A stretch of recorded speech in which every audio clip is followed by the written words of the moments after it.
Hello, bienvenue dans cette vidéo Tops et Flops où je vais vous faire une petite rétrospective de tout ce qui est sorti ces premiers mois de 2023, avec ce que j'ai aimé et ce que j'ai nettement moins aimé. On va commencer par Rebuilding Seattle. Ça, c'est quelque chose que j'ai vraiment beaucoup apprécié par sa fluidité, sa rapidité, mais aussi sa profondeur tactique. Et surtout le sens du timing, le tempo de ce jeu est vraiment très intéressant, parce que c'est toujours les autres qui risquent de donner un coup d'accélérateur à cette partie au moment où vous vous attendez peut-être le moins là-dedans. Ces espèces de petits combos que vous allez devoir faire avec les cartes et tout pour essayer de placer un maximum de bâtiments qui vont scorer X points de victoire à chaque manche, mais aussi, ce qui est aussi intéressant, c'est que les autres, vos adversaires, pourront déclencher ces scorings avant que vous puissiez essayer de faire encore gonfler votre moteur. Ça, j'ai vraiment beaucoup aimé. Je suis un tout petit peu moins fan de la charte graphique, que je trouve un peu bof. C'est du WizKit, donc c'est un peu courant, je vais dire, en tout cas dans les jeux que j'ai joué d'eux, c'est quelque chose qui revient régulièrement du côté de mon côté en tout cas. C'est très plaisant. Il y avait quelques copies qui étaient vendues à SN, je pense, et donc là maintenant il arrive, on est mi-mai, et à mon avis d'ici une petite semaine il doit être dans les boutiques en VO. J'ai pas encore eu d'infos sur une éventuelle localisation, j'espère que ça se fera, même s'il n'est pas textless, hein. Il y a un tout petit peu de texte sur les cartes, mais c'est rien d'insurmontable. Si vous avez un anglais de base, vous devriez vous en sortir largement. Donc c'était une super découverte que ce jeu qui n'est absolument pas très long dans son format. Je l'ai joué à 2, j'ai joué à 4, et franchement j'ai très envie d'avoir une boîte dans mes mains pour le remettre sur la table tout simplement, et découvrir encore plus ce jeu qui m'a vraiment bien plu. Autre jeu aussi, je m'y attendais pas du tout par contre à celui-là, c'est That's Not a Hat. That's Not a Hat, je pensais que c'était un effet qui avait été mis en place par l'As d'Or, où il fallait quelque chose qui punch un peu, et donc comme l'As d'Or c'était d'office Acropolis, hein, on voyait pas comment ça allait lui échapper. Je me suis dit, voilà, ils ont mis quelque chose qu'on fait parler d'eux, parce que ce jeu sortait un peu de nulle part, et c'est vraiment eux qui l'ont mis en avant, comparé au marché francophone du moins. En tout cas, parce que moi, personnellement, je l'avais même pas vu venir, celui-là. Je m'étais dit, qu'est-ce que c'est que ce jeu? Et donc, quand j'ai commencé à lire les règles et tout, j'étais vraiment dans le fond du fond, il pouvait pas me décevoir, parce qu'il pouvait me décevoir plus, en tout cas, que ce que c'était là, parce que j'avais aucune attente, et je m'étais dit, waouh, ça va encore être quelque chose, c'est certainement encore comme ils ont donné The Crew Expert pour vraiment qu'on parle d'eux, enfin, ça c'est mon avis, donc voilà, je m'étais dit, et on a joué, et là, franchement, waouh. C'est limite une claque ce jeu, c'est dingue, quelle simplicité et vraiment quel fun autour de la table. Les règles s'expliquent en moins d'une minute, une partie, ça dure moins de 10 minutes, une partie complète. Et c'est génial, c'est vraiment génial la façon dont c'est fait, la façon dont on se laisse prendre au jeu tout simplement, et qu'on va essayer aussi, parce qu'il y a une petite profondeur, on peut essayer aussi de bluffer et tout, quand on est certain de ce qu'on a devant soi, on peut faire semblant des idées en disant je sais pas, je sais plus, oh qu'est-ce que j'ai fait encore, c'est parapluie ou quelque chose comme ça. Et franchement, c'est topissime. Et à chaque fois qu'on le fait jouer en boutique, à chaque fois qu'on le fait essayer, c'est carton plein. Franchement, il n'y en a pas qui me disent boeuf. Je connais quand même une personne ou deux qui se sont dit ouais, c'est pas terrible, mais en tout cas, moi, à chaque fois que j'ai fait essayer, ça fait carton plein. Et ce jeu, c'est tellement bien fait. La boîte est ce qu'elle est. Hein. C'est justement certainement ça son point faible. C'est que c'est pas beau.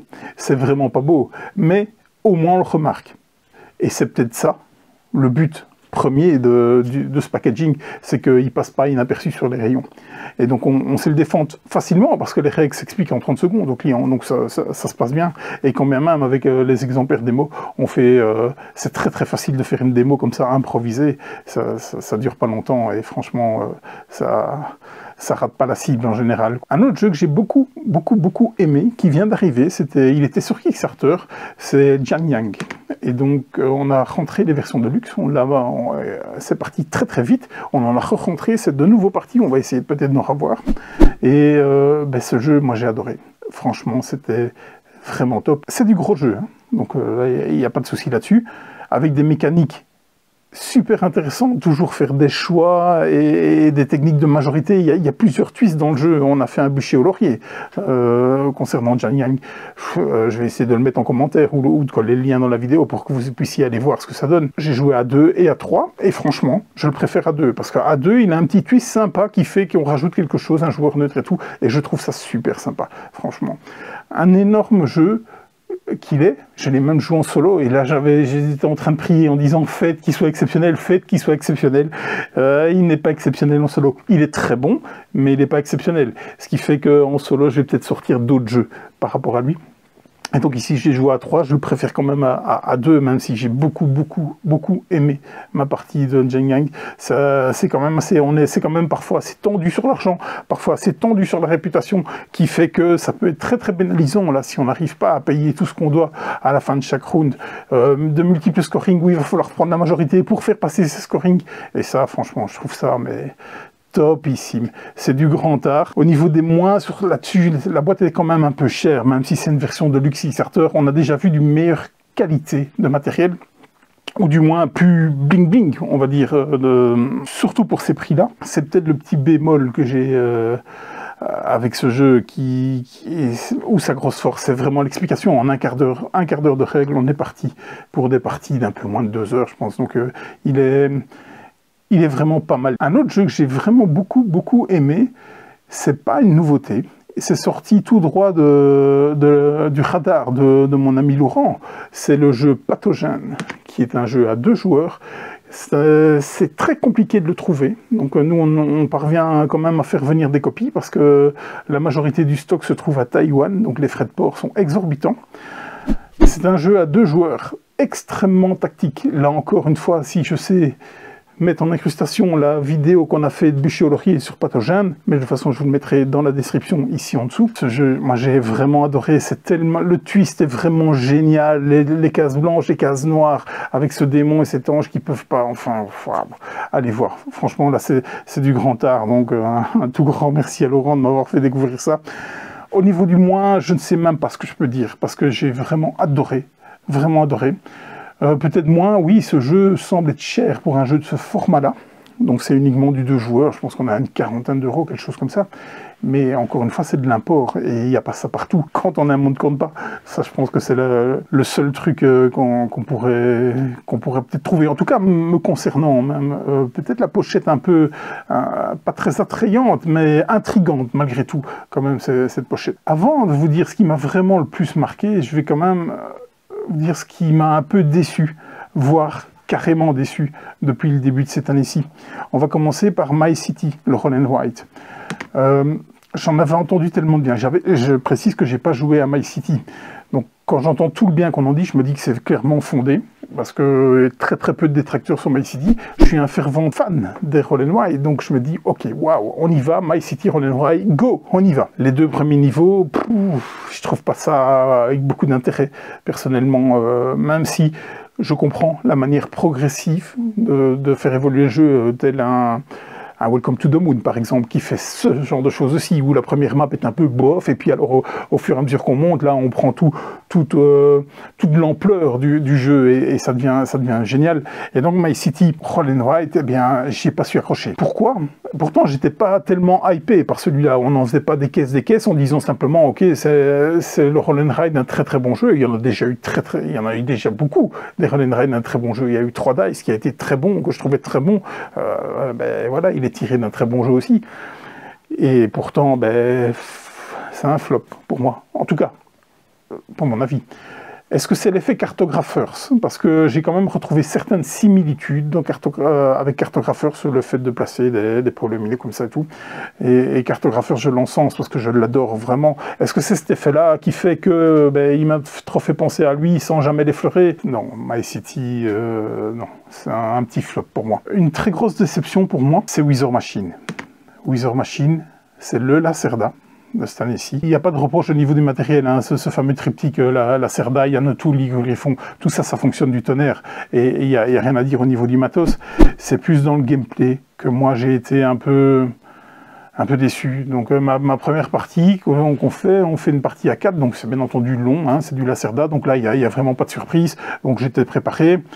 Et je m'en suis sorti de la partie en disant il y a des actions, je sais pas à quoi ça sert, je sais pas trop quoi, enfin je vois pas trop clair. Et je m'étais dit ouais, il faut que j'y revienne parce que j'ai un sentiment un peu étrange, vraiment étrange. Et puis on y est revenu et là déjà l'ambiance n'était pas bonne autour de la table, ça n'a pas aidé, on est d'accord. Mais j'ai tellement eu l'impression d'être contraint dans ce jeu et de ne pas avoir de choix, de ne pas laisser libre cours à ma tactique que je peux trouver dans des Lacerda avec des Lisboa où je peux aller à gauche, je peux aller à droite, où je peux faire cette tactique-là, encore plus dans Audemars, par exemple, où je peux faire la tactique map et tout ça, il y a plein de choses à faire. Et ici, il y a très peu d'actions exécutives, ce qui fait un peu le charme des jeux de Lacerda à mes yeux. C'est un peu pro vrai. J'ai tellement eu l'impression d'avoir un remake de ce qu'il a fait, surtout Lisboa. Et donc, si c'est pour jouer avec des petits goûts de Lisboa et au final ne pas m'y retrouver, je sors à Lisboa, clairement, mais 200 000%. Donc j'ai vraiment pas été pris. Certains m'ont dit il faut insister, la saveur vient au bout de la 5e partie ou quelque chose comme ça. Non, au bout de la 2e, c'était terminé. Et c'est clairement pas des jeux que je joue en solo parce que la mécanique est déjà très lourde en elle-même à gérer sa propre mécanique et gérer une mécanique tout à fait particulière du solo qui est tout aussi lourde. J'y prends pas tellement de plaisir. Donc ça fait partie d'un des rares Lacerda que j'ai revendu, en tout cas dans les gros Lacerda. Hein. Donc on parle pas de Mercado de Lisboa ou ce genre de choses. Dans les tout gros Lacerda, donc les Audemars, les Galeries et tout ça. Ça fait partie d'un des... il y en a que 2 que j'ai revendu, celui-là avec Escape Plan, par exemple. Une autre belle déception de mon côté, c'est Voyageurs du Tigre du Sud. J'aime quand même assez bien tout ce qui se fait dans cet univers. Hein. J'ai beaucoup aimé la saga rouge, même si je me suis séparé d'Architecte par un manque de place, et donc j'ai gardé Vicomte et j'ai gardé Paladin, qui pour moi est très bon. Dans la série bleue, et là il y en a vraiment 2, il y en a vraiment un qui est super mauvais, il y en a un qui est bof, qui est vraiment très bof, et un très bon Pillard par exemple. Et là j'étais très chaud, parce que les échos étaient très bons. J'ai lu les règles, j'étais hypé de fou. Je m'étais dit, waouh, génial, là, je crie au génie déjà, j'étais super emballé.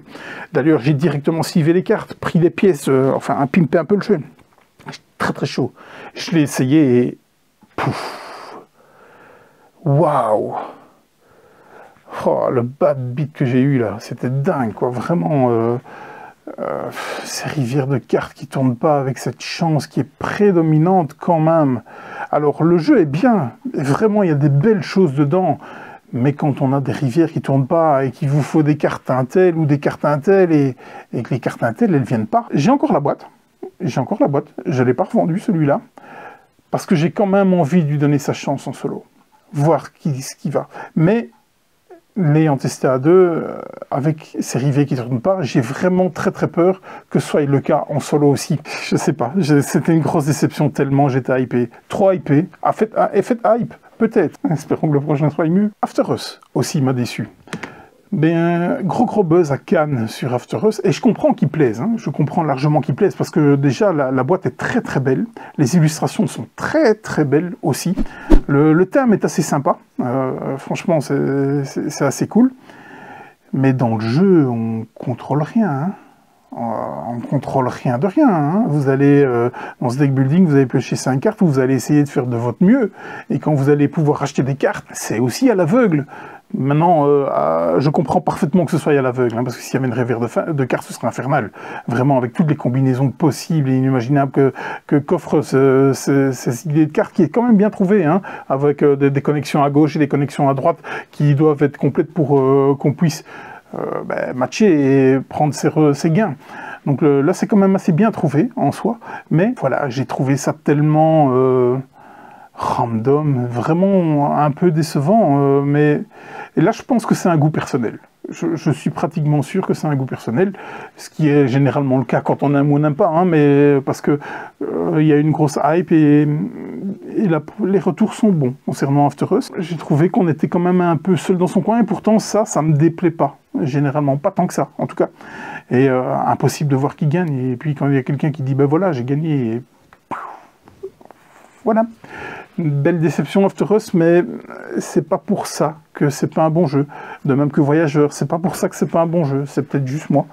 Wither Machine, bah, on va pouvoir en discuter. Hein. Ça reste du Lacerda, on n'attaque pas un monument, et Dieu sait que j'aime les Lacerda.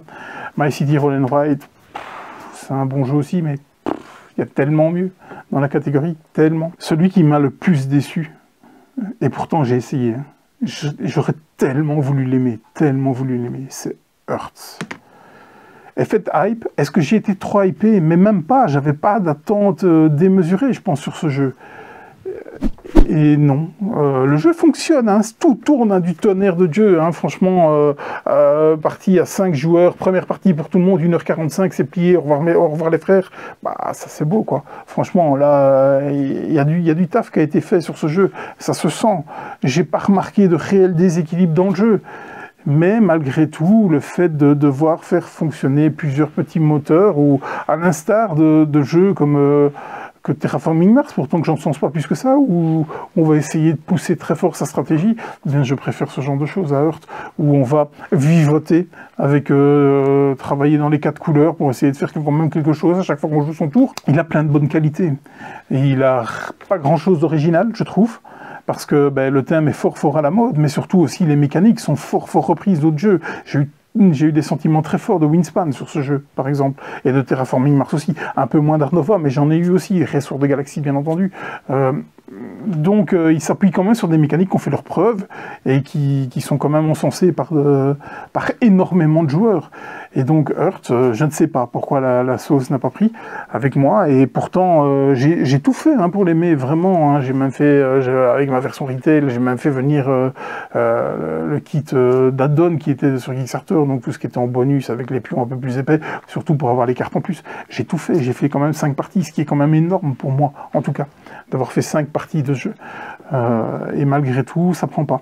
Donc si vous me demandez de jouer à Hearts, je vais jouer à Hearts, il n'y a pas de problème. Ça aurait été le cas vendredi, est-ce que tu veux bien jouer avec nous? J'ai joué à Hearts, il n'y a pas de souci. Je vais pas m'enfuir en courant.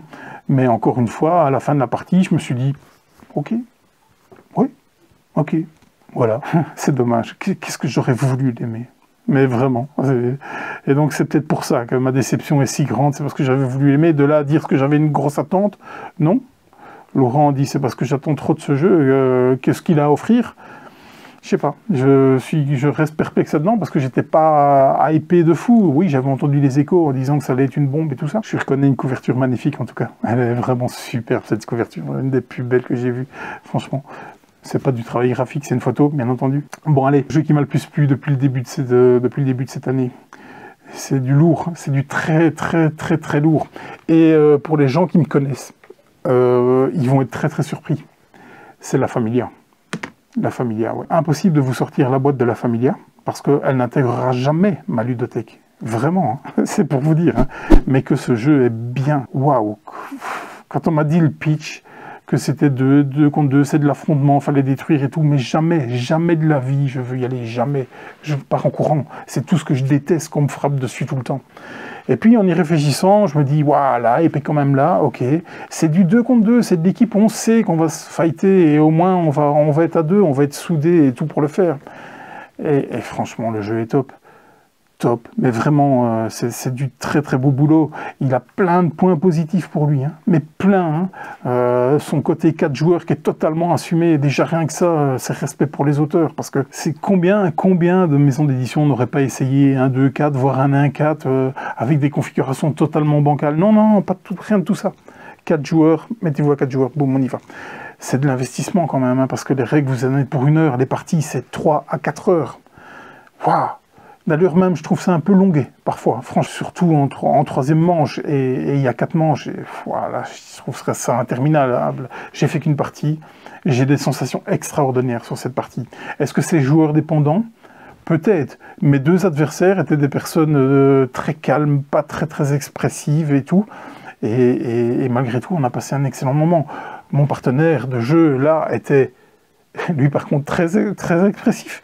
Et est-ce que ça a joué dans le fait que la partie soit mémorable, mais c'est clairement un jeu qui va vous faire avoir des anecdotes, des souvenirs sur ce jeu. Ça va vous apporter quelque chose. Et donc, c'est vraiment dommage que j'aime pas ce style de jeu en particulier. Et donc, il n'intégrera pas ma ludothèque juste pour ce genre de choses, parce que c'est compliqué à sortir. C'est de l'investissement de joueurs. Tel un Lacerda, par exemple. Quand vous faites un Lacerda, il faut au moins avoir vu une vidéo règle d'1 heure avant. On va vous expliquer les règlements en 1 heure et vous êtes parti pour 3-4 heures. C'est un peu la même chose sur la Famiglia. Ce jeu est marquant, en tout cas, à tous les points de vue, de par son développement, de par son matériel, de par son visuel. Je suis un peu moins fan du plateau. Le verso du plateau, par contre, qui reprend la pochette de la boîte de jeu, ça c'est déjà génial en soi. La boîte, le couvercle de la boîte est très très beau. Franchement, c'est du grand art ce qu'a fait Weberson Santiago là-dessus. Ça va arriver en français par Super Meeple, donc on aura les boîtes, ça va arriver certainement en fin d'année. Donc pour le moment, vous le trouvez en VO, quand vous arrivez à le trouver, parce que ça devient un peu compliqué, on en a déjà fait venir plusieurs fois. À chaque fois, ça part assez vite.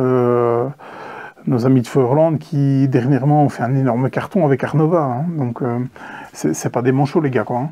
Et franchement là, respect. Donc qu'est-ce qu'on pourrait dire dans le moins? C'est long, je trouve ça long, mais juste pour avoir joué et pour avoir eu ces sensations de jeu, génial. Si on me demandait d'en refaire une, ce serait vraiment avec grand plaisir, même si je sais que parfois ça va me paraître un peu long. Et rien que pour ces sensations de jeu que j'ai eues, donc la Familia est largement au-dessus du lot de tout ce que j'ai pu tester depuis le début de cette année. L'année n'est pas finie, mais à mon avis, il va certainement se retrouver dans mon top de cette année-ci. Et certainement dans le top vente aussi, pourtant pour un jeu qui est fort niché et quand même pas donné, mais au niveau du matériel, il n'y a rien à dire, parce que la boîte c'est à peu près, je pense que c'est 80 ou 90 €.